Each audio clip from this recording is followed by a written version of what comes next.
बिस्मिल्लाहिर्रहमानिर्रहीम। नन मोंग artificial intelligence बारे की तासु ته خبرې کول غواړو. Artificial intelligence ته په اردو کې وایي مصنوعي ذهانت. ذهانت او څه پته ده چې قدرتي ذهانت د بني آدم په دماغو کې وي. په فرض که دغه مونږه کاپي کو او مشین په دماغو کې کېږي نو هغې ته مونږ مصنوعي ذهانت وایو او په انګریزۍ کې ورته AI artificial intelligence AI ورته وایي. artificial intelligence چې دی دا مصنوعي ذهانت دی او دغه مونږ روباټ ته دننه کوو او روباټ چې دی هغه بیا څنګه چې بني آدم کار کوي هغه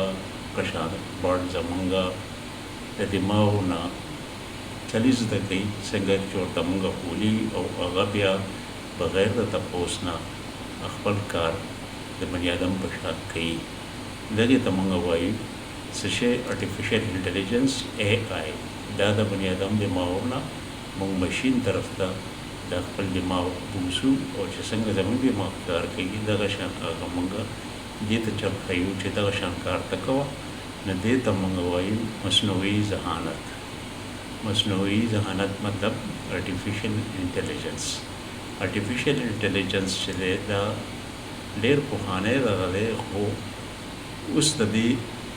دغه ډېر زیات په دې شو چې په هغه وخت کې 1956 کې دا شروع شو. په 1956 کې دا شروع شو خو د دې بیا ترقي ډېره زیاته ونه شوه ځکه چې هغه څیزونه زموږ سره نه وو کوم چې پکار دي لکه څنګه چې نن سبا کمپیوټر زموږ سره دی او د کمپیوټر سره ریلیټډ کوم څیزونه دي هغه موږ سره په وخت کې نه وو. نو په دې وخت کې بیا دې ډېر زور وکړ دی د شروع چې شوې وه د ماډرن AI هغه کلاسیکل فلاسفر و چې هغه ډسکرایب کړی هیومن د بني آدم سوچ یو سمبالیک سیسټم یې جوړ کړی. بیا د هغې فیلډ په ټول شوی چې فاونډیشن یې ښودی شوی نو هغه په 1956 کې ښودی شوی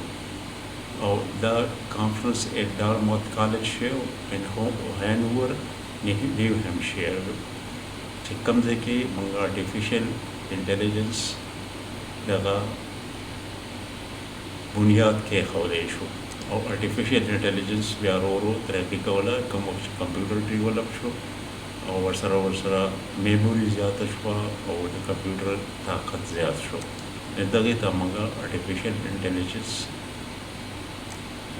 په ترقۍ سره روان شو او دغې ته موږ وایو مصنوعي ذهانت. مصنوعي ذهانت څه دی؟ آرټیفیشل انټیلیجنس AI.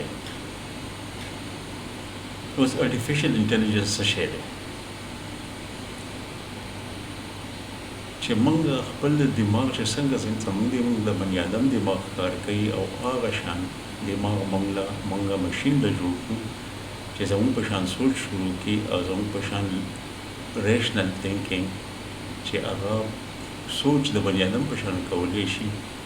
او کار کولی شي ایکشن اخیستی شي عمل کولی شي. نو دغې ته موږ وایو AI آرټیفیشل انټیلیجنس او مصنوعي ذهانت. دې ته موږ وایو آرټیفیشل انټیلیجنس مصنوعي ذهانت. اوس به موږ راشو چې مصنوعي ذهانت چې دی دا AI دی نو د آرټیفیشل انټیلیجنس دی دا سره کرښه چې ده دا ټول آرټیفیشل انټیلیجنس دی او دا نور څیزونه ټول په دې AI کې دننه دي مصنوعي ذهانت کې دننه دي. هغه څه دي؟ مشین لرنینګ ML مشین لرنینګ AI مشین لرنینګ. د مشین لرنینګ د AI د آرټیفیشل انټیلیجنس د مصنوعي ذهانت یو حصه ده. بیا دا شنه کرښه چې دا دې کې دننه بیا دا چې شو مشین لرنینګ او مشین لرنینګ کې دننه چې دي هغې ته موږ وایو ډیپ لرنینګ او نیورل نیټورک. نو دا اولنی چې دی AI ده بیا مشین لرنینګ دی او مشین لرنینګ کې دننه بیا ډیپ لرنینګ راځي بیا نیورل نیټورک راځي. مطلب دا شو چې اول به ته ځان په آرټیفیشل انټیلیجنس باندې پوهوي چې دا څه شی دی نو چې بیا مخکې پکې ځې نو هغه بیا راځي مشین لرنینګ ML. او بیا کې چې دننه لاړ شي نو باید بیا نور یې سي دا ډیپ لرنینګ ورته وایي ډي ان او نیورال نیټورک ان نو دا به موږ بیا موږ ډسکس کوو مخکې چې کوم کې موږ تاسو ته به ښیو چې یاره ډیپ لرنینګ څه شی دی آرټیفیشل انټلیجنس څه شی دی او دا ټول څیزونه څه شي different type of machine learning was the machine learning کې دننه بیا خپل څیزونه دي یو دی سپروایز لرنینګ چې ته ورته چل ښې هغه چل زده کړي یو دی انسپروایز لرنینګ چې هغه باندې ته ورته چل نه ښې او ته طریقه ورته وښیه په خپله لګیا او بل دی ری انفورسډ لرنینګ نو ری انفورسډ لرنینګ چې دی هغه مونږ ورته یو شی ښیو چې هغه ټیک کوي نو مونږ ورله انعام ورکوو که غلط کوي نو مونږ ورته سزا ورکوو دې ته مونږ وایو ری انفورسډ لرنینګ دا د ماشین لرنینګ حصې دي دا درې وړ په دې درې وړو کې یو بل شی ډېر ضروري دی چې هغې ته مونږ وایو فیچر اینډ لیبلز دا به زده کوو ځکه چې دا په دې سپروایز لرنینګ کې انسپروایز لرنینګ کې انفورسډ لرنینګ کې استعمالیږي نو هغې ته مونږ فیچرز اینډ لیبلز دا به مونږ په دې کې دغه زده کوو د دې دغه کې ما تاسو ته صرف دا څو څیزونه وښوو چې آرټیفیشل لرنینګ څه شی دی بیا د هغې حصې څه دي دا بیا کله جوړ شوی